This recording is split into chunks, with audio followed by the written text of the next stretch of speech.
Welcome. In this video हम discuss करेंगे मंडल commission के बारे में।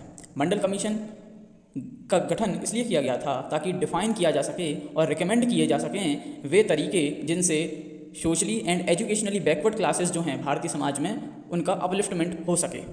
So let's outline this. सबसे पहले प्रॉब्लम ऑफ बैकवर्ड क्लासेस यानी जो पिछड़ा तबका हमारे भारतीय समाज में हम बात करते हैं, इसकी शुरुआत कहाँ से हुई?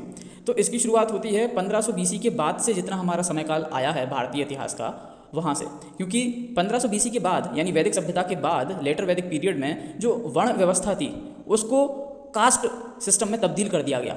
यानी पहले जो वर्ण व्यवस्था थी उसमें आपके प्रोफेशन के बेस पर आपको वर्गीकृत किया गया था, जो कि वेदों में और मनु संहिता में मेंशन्ड है। परंतु बाद के समय में क्योंकि लोगों को अपना इम्पैक्ट सोशली जमाना होता था और to utilize the achievements of their forefathers, जो उनके बड़े बूढ़े हैं, जो उनके पूर्वज हैं, उनके किए गए कर्मों का क्रेडिट खुद लेकर समाज में एक अपना प्रभुत्व जमाया जा सके, तो इसके लिए तब के आदमियों ने एक व्यवस्था चलाई कि क्यों ना पैट्रियार्कल नेम यानी पितृ साइड का जो नाम होता है उसे अपने नाम के बाद में जोड़कर सरनेम की तरह यूज़ किया जाना चाहिए। तो इस तरह से सरनेम प्रचलन में आए और फिर ये एक पितृसत्तात्मक व्यवस्था की नींव रख चले और वहीं से कास्ट सिस्टम शुरू हो जाता है। क्योंकि उसके बाद से आपका प्रोफेशन क्या है वो मैटर नहीं करता, पर आप जिस फैमिली में पैदा हो गए उस फैमिली के जो बुजुर्ग थे, जो पूर्वज थे, वो क्या काम करते थे और उन्होंने क्या सरनेम अडॉप्ट किया था, उसके बेसिस पर आपकी आइडेंटिटी बना दी गई। जैसे अगर कोई ब्राह्मण के यहाँ पैदा हुआ तो उसका बच्चा भी ब्राह्मण ही कहलाएगा, भले ही वो क्षत्रिय वाले कर्म करे या शूद्रों वाले कर्म करे। प्रोफेशन से आप कोई मतलब नहीं था, सिर्फ आप जिस फैमिली में पैदा हुए हैं उसका नाम आपके नाम के पीछे जोड़ दिया जाएगा और उसी से आपकी पहचान कर ली जाएगी। सो यहाँ से मेन जो प्रॉब्लम है वो शुरू होती है बैकवर्डनेस की, क्योंकि इस सरनेम वाली व्यवस्था से, कास्ट वाली सिस्टम से हमारे समाज में एक तबका जो था, जो कि निचले स्तर पर था पहले वर्ण व्यवस्था में, जो शूद्र स्तर पर थे, जो ऊपरी वर्गों की मदद किया करते थे, वो कोई नीचे नहीं थे वर्ण व्यवस्था में, पर उनका काम था अपने जो दूसरे ग्रुप हैं ऊपर, 3 ग्रुप ब्राह्मण क्षत्रिय वैश्य, उनकी हेल्प करना। उनका ऐसा नहीं था कि वो सोशली डाउनवर्ड थे, वो भी इक्वल थे, समाज में उनका भी उतना ही तबका था, परंतु वह हेल्पिंग नेचर के थे। जैसे आज के समय में समाज सेवा कार्य किए जाते हैं, ऐसे उस समय में जो व्यक्ति दूसरों की मदद किया करता था वो शूद्र श्रेणी में आता था, भले ही वो ब्राह्मण के यहाँ पैदा हुआ हो। उस समय प्रोफेशन के बेस पर आपका कैटेगराइजेशन किया जाता था, पर लेटर वैदिक पीरियड में ये प्रोफेशन का जो कैटेगराइजेशन था ये छोड़कर आप जिस फैमिली में पैदा हुए हैं उसके बेस पर आपका कैटेगराइजेशन किया जाने लगा, सरनेम के बेस पर, और वहाँ से ये बैकवर्डनेस की शुरुआत हो जाती है। क्योंकि जो शूद्र थे उनको शूद्र ही बने रहने पर मजबूर कर दिया गया सरनेम का यूज़ करके कि आप इस फैमिली में पैदा हो गए हो तो अब आप यही रहोगे, यही आपका कर्म है, आपको यही करना है, अब आप ब्राह्मण नहीं बन सकते, आप अपने कर्मों के आधार पर अपना वर्ग जो है वो चेंज नहीं कर सकते। इस तरह की व्यवस्था बाद में ला दी गई और जो कि आज तक हम देखते हैं हमारे समाज में, जिसे हम कास्ट सिस्टम कह देते हैं इन शॉर्ट। जबकि कास्ट सिस्टम और वर्ण व्यवस्था जो हमारे वेदों में मेंशन है वो दोनों अलग अलग हैं। वर्ण व्यवस्था आपके प्रोफेशन के बेस पर आपको कैटेगराइज करती है, भले ही आप किसी भी फैमिली में पैदा हुए हो, अगर आप टीचिंग से, रिसर्च से या एकेडमिक्स से जुड़ा हुआ काम अगर करते हैं तो आप ब्राह्मण श्रेणी में आएंगे। अगर आप डिफेंस या कोई ऐसा कार्य करते हैं जिसमें आपकी शारीरिक बल का प्रयोग होता हो तो आप क्षत्रिय श्रेणी में आएंगे। अगर आप बिजनेस ओरिएंटेड कोई काम करते हैं तो आप वैश्य श्रेणी में आएंगे। और अगर आप दूसरों की हेल्प करते हैं, आपका हेल्पफुल नेचर है, जैसे कि आज अगर मॉडर्न भाषा में कहूँ तो NGOs वगैरह या फिर सेल्फ हेल्प ग्रुप, तो ये सभी आएंगे शूद्र श्रेणी में। जबकि बाद की व्यवस्था में तो ये सब पूरा चेंज कर दिया गया सिर्फ आपके फैमिली नेम के बेस पर। सो ये है असल में problem of backwardness.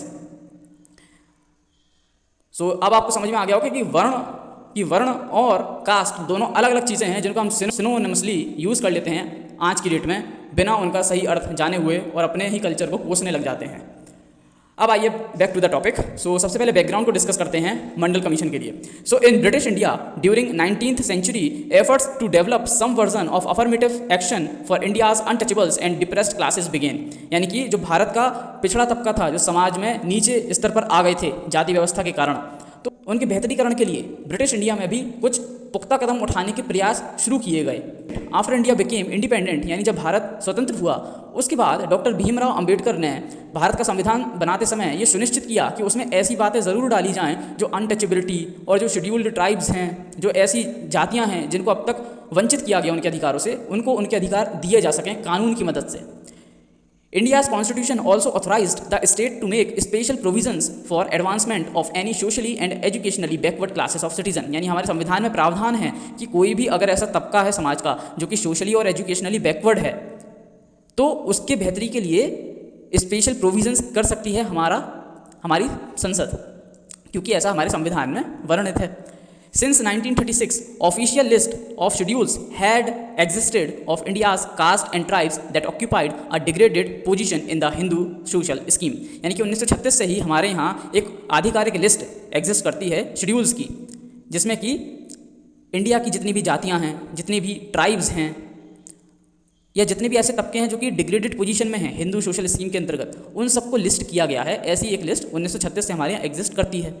However, no official list existed of India's backward classes.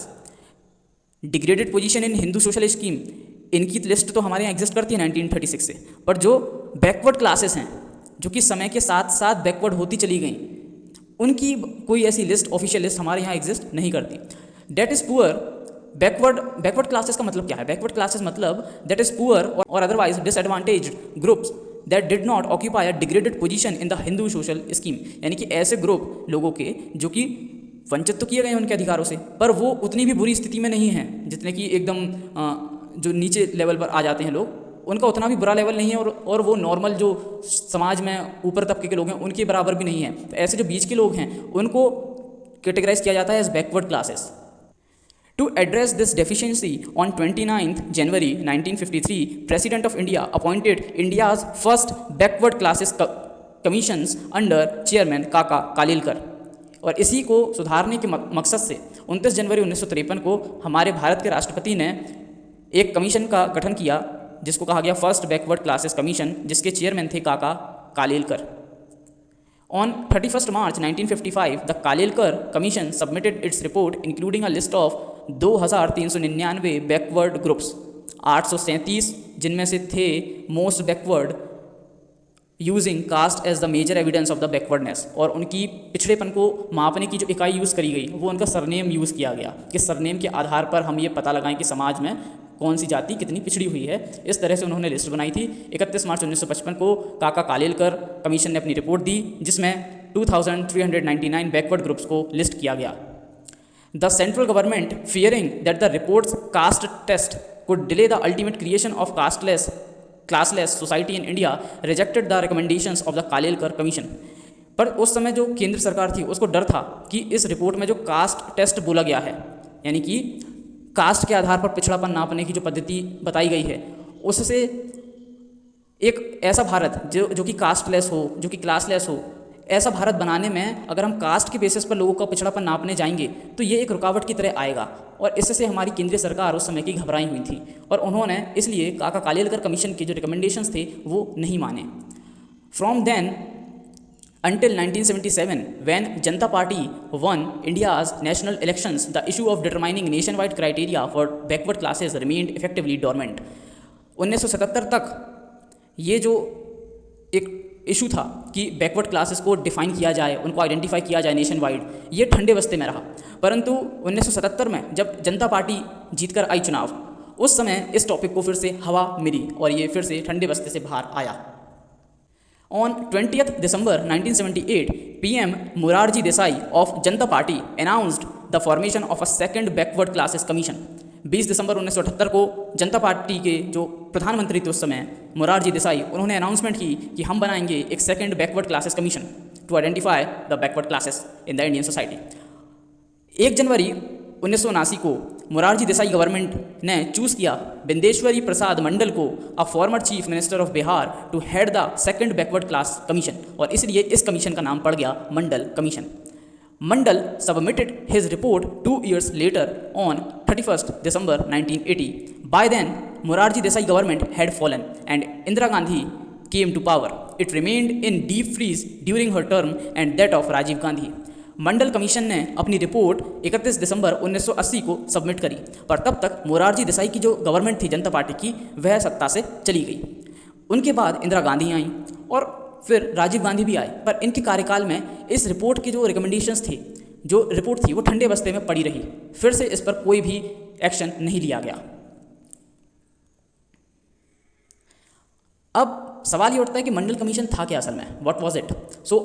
नाम आप जानते हैं मंडल कमीशन, इसको जो दूसरा नाम है वो बोला जाता है socially and educationally backward classes commission, SEBC। ये बनाया किस लिए गया था, इसके मेन जो 4 कारण थे। पहला, to find out the criteria for defining socially and educationally backward classes, यानी कि कोई एक ऐसा पैमाना तय किया जाए जिससे डिफाइन किया जा सके socially and educationally backward classes को। सेकंड जो कारण था इसे बनाने का, to recommend steps for the upliftment of the classes so identified, यानी कि पैमाना सेट करने के बाद जो भी क्लासेस आइडेंटिफाई होंगी एज बैकवर्ड क्लासेस, उनके अपलिफ्टमेंट के लिए क्या हम कर सकते हैं उस पर रिकमेंडेशन देना। थर्ड जो कारण था इस कमीशन को बनाने का, to examine desirability for making provision for the reservation of appointments और पोस्ट इन पब्लिक सर्विसेज और post in connection with affairs of union और एनी स्टेट, यानी कि इस बात की संभावना पर गौर कर पाना कि क्या जो पोस्ट हैं, जो वैकेंसीज होती हैं यूनियन की सर्विसेज में, नौकरियों में, या स्टेट की सर्विसेज में, उनमें हम रिजर्वेशन कर सकते हैं ऐसे लोगों के लिए या नहीं कर सकते हैं, तो कितना किया जाना चाहिए, इस पर भी विचार विमर्श कर सकें। और चौथा जो कारण था वह था to present to the president a report setting out the facts as found by them and making such recommendations as they think proper, और रिपोर्ट बनाने के बाद उसे राष्ट्रपति के सामने प्रस्तुत करना, उनके सामने सारे फैक्ट्स को प्रस्तुत करना, और उसके बाद राष्ट्रपति अगर चाहें तो इस रिपोर्ट पर आधारित सरकार को कोई फैसला लेने को कह सकते हैं। ये 4 मुख्य कारण थे जिसके लिए मंडल कमीशन बनाई गई थी। अब प्रोसीजर क्या इसमें तय किया गया था। Mandal commission developed 11 indicators of social educational economic backwardness, यानी कि सामाजिक, शैक्षणिक और आर्थिक पिछड़ापन के लिए, इसको नापने के लिए मंडल कमीशन ने 11 पैमानों की एक सूची बनाई, 11 indicators.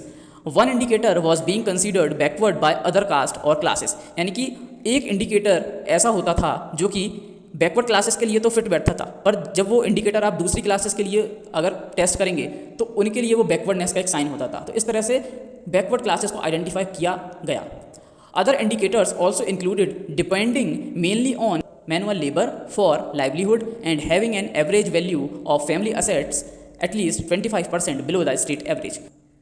In addition to identifying backward classes among Hindus, Mandal commission identified backward classes among non Hindus, जिनमें थे मुस्लिम, सिख्स, क्रिश्चियंस, बुद्धिस्ट। यानी मंडल कमीशन ने सिर्फ हिंदू जो सोसाइटी है उसमें बैकवर्ड क्लासेस को आइडेंटिफाई नहीं किया, बल्कि जो नॉन हिंदूज कम्युनिटीज़ हैं उनमें भी बैकवर्ड क्लासेस को आइडेंटिफाई किया।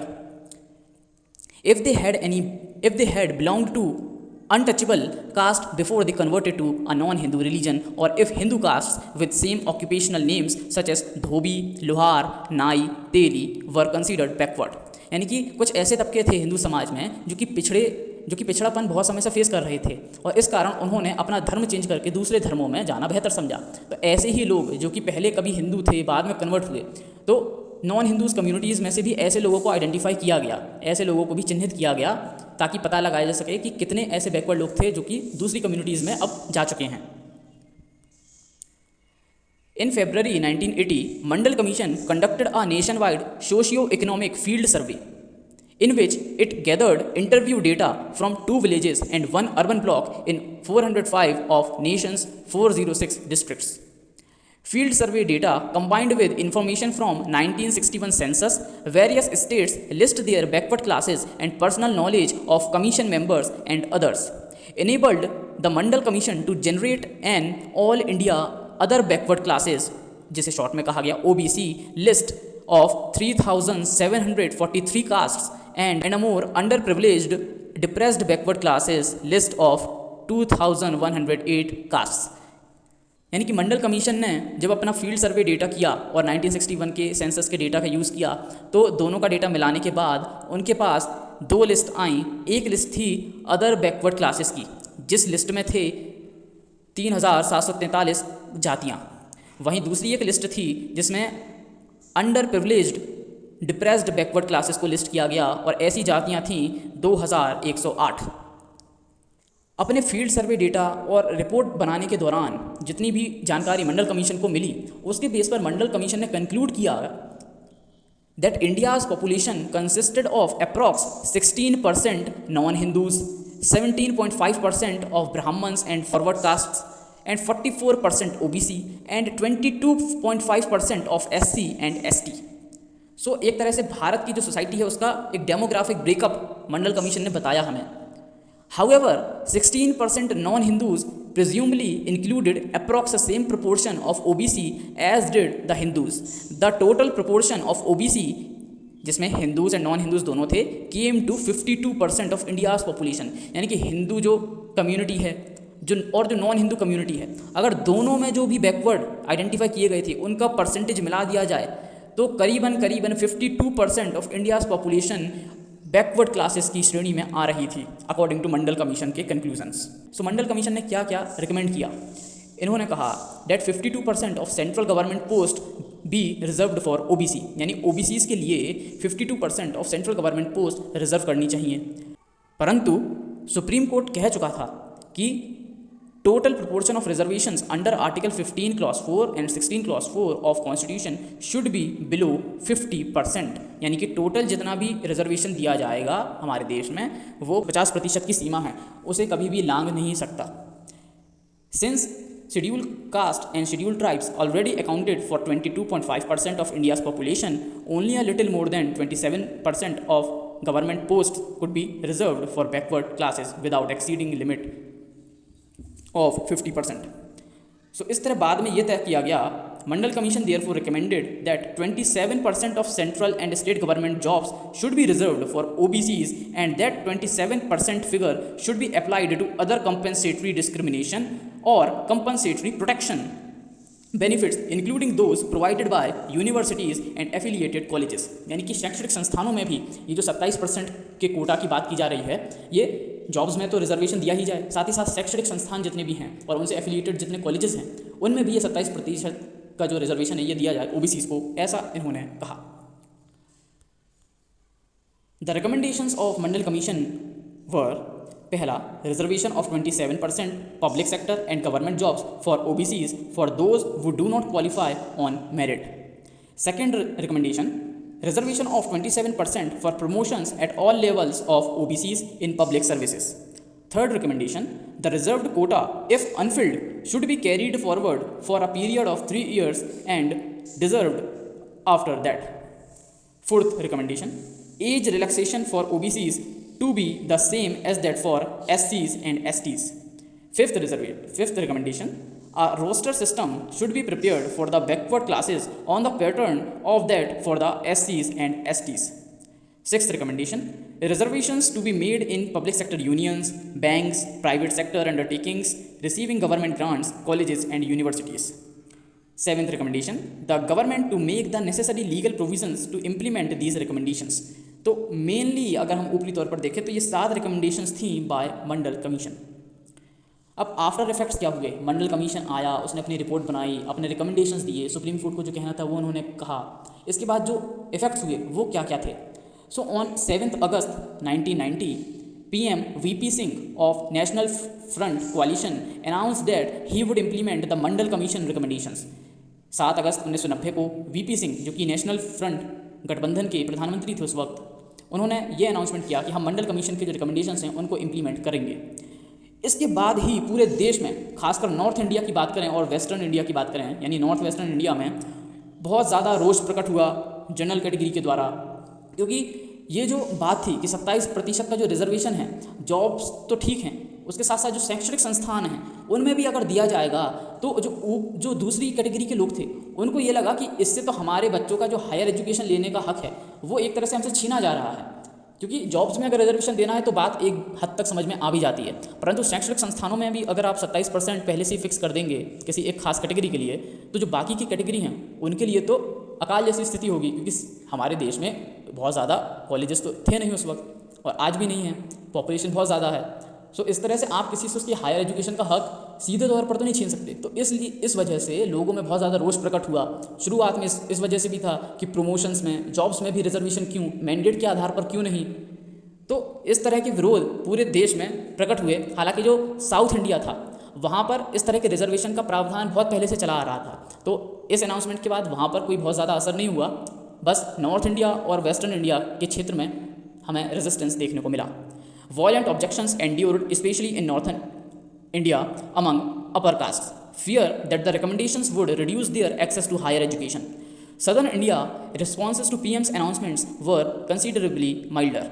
As in several southern states, the proportion of backward classes combined with scheduled caste and scheduled tribes had already approached 50% prior to Mandal Commission's recommendations. On 16th November 1992, Supreme Court upheld the Mandal Commission's 27% quota for backward classes as well as the principle that the combined scheduled caste, scheduled tribe and backward class beneficiaries should not exceed 50% of India's population. इसके बाद supreme court ने 16 नवंबर 1992 को बोला in its verdict upheld the government order being of the opinion that caste was an acceptable indicator of backwardness. यानी supreme court ने ये माना सरकार के आए जवाब की तरफ से कि हाँ आप जाति को एक पैमाना मान सकते हैं पिछड़ापन पता करने के लिए. Thus, the recommendations of reservations for OBCs in central government services was finally implemented in 1992. और जब सुप्रीम कोर्ट ने ये कह दिया कि ठीक है आप जाति को एक पैमाने की तरह इस्तेमाल कर सकते हैं पिछड़ापन नापने के लिए, इसके बाद 1992 में फाइनली इम्प्लीमेंट किए गए मंडल कमीशंस के रिकमेंडेशंस. इसी जजमेंट के दौरान सुप्रीम कोर्ट ने क्रीमी लेयर के बारे में भी कहा. क्रीमी लेयर की डेफिनेशन इस तरह दी गई, included children of constitutional office holders, यानी कि ऐसे लोग जो कि कॉन्स्टिट्यूशनल पोस्ट जितनी हैं जो ऑफिसर्स हैं हमारे यहाँ उनमें कार्यरत हैं उनके बच्चे, class 1 class 2 officers, professional owners of large agricultural farm and those with annual incomes of over 1 lakh. ऐसे सभी लोग क्रीमी लेयर में बताए गए और सुप्रीम कोर्ट ने कहा कि क्रीमी लेयर में जितने लोग हैं उनको वो सभी रिजर्वेशन के फ़ायदे नहीं दिए जा सकते जो कि हम वंचित लोगों के लिए देने का प्रावधान कर रहे हैं क्योंकि ये लोग पिछड़े नहीं हैं. इसके बाद again September 1993 PM Narasimha Rao of Congress Party announced that he was prepared to implement Mandal Commission recommendations. This time there was little public resistance. Current situation क्या है? So OBCs were not given reservation in all India quota of medical seats in courses such as Bachelor of Medicine, Bachelor of Surgery and Bachelor of Dental Surgery since 1986. यानी medical field की जितनी भी studies हैं उनमें OBC Kota के अंतर्गत जो reservation है वो अब तक नहीं दिया गया. Indian Institutes of Management IIMs for example do not offer reservation in teaching posts and have no intention of doing so in future. Data collected by scholars Christophe Jeffrelot and Clay Yarasan shows that OBCs occupied only 8.37% posts in Class A of central government services and only 10.01% of Class B posts. यानी OBCs का representation अभी भी बहुत हद तक कम है हमारे यहाँ की जो टॉप पोजीशन की जो सर्विसेज हैं उनमें. Last but not the least the most important case Indira Sawhney case.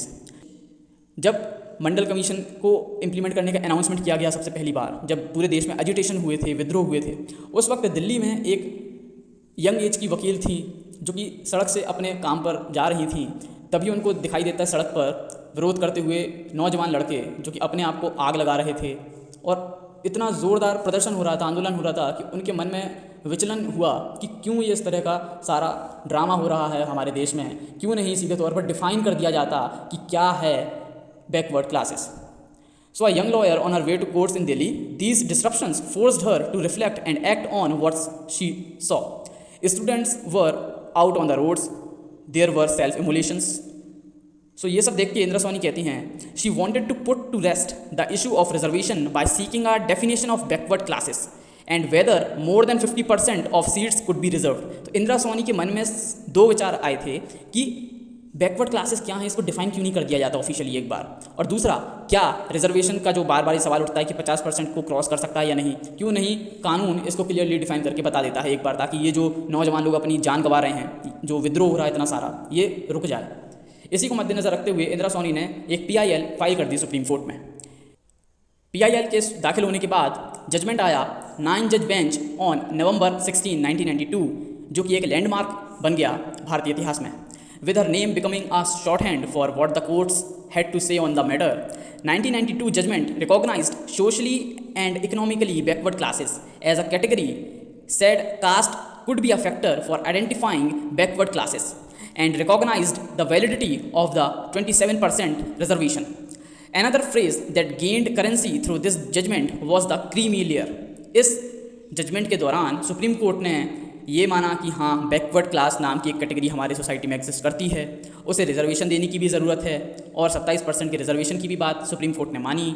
साथ ही साथ क्रीमी लेयर के बारे में भी सुप्रीम कोर्ट ने बोला कि those among the OBCs who had transcended their social backwardness were to be excluded from the reservations. Bench also laid down a 50% limit on reservations and said that economic, social and educational criteria were needed to define backward classes. Supreme court ने इस फैसले के दौरान 50% की ceiling limit को भी माना कि हाँ रिजर्वेशन 50% से ज़्यादा नहीं दिया जा सकता। साथ ही साथ सुप्रीम कोर्ट ने यह भी कहा कि बैकवर्ड क्लासेस को जब हम आइडेंटिफाई करेंगे तो उसके लिए आर्थिक, सामाजिक और शैक्षणिक पैमानों को यूज़ किया जाना चाहिए। एक समाचार पत्र को दिए इंटरव्यू में इंदिरा सोनी ने कहा था कि reservation was to be only for 10 years but political parties just do politics to get votes instead of doing anything to uplift the backward classes. So ये था Indira Sawhney case and that's all for this video. यहाँ हमने discuss किया मंडल commission के बारे में, उसको जाना कि वो कब आया था, उसमें क्या क्या प्रावधान थे, किस लिए लाया गया था उसे, एंड उससे रिलेटेड एक इंपॉर्टेंट केस को भी जाना हमने। So here we have just outline Mandal commission. I hope आपको ये वीडियो इन्फॉर्मेटिव लगा हो। अगर वीडियो अच्छा लगा तो वीडियो को लाइक करिए, शेयर करिए, सब्सक्राइब करिए हमारे चैनल को। And till the next video keep practising and God bless.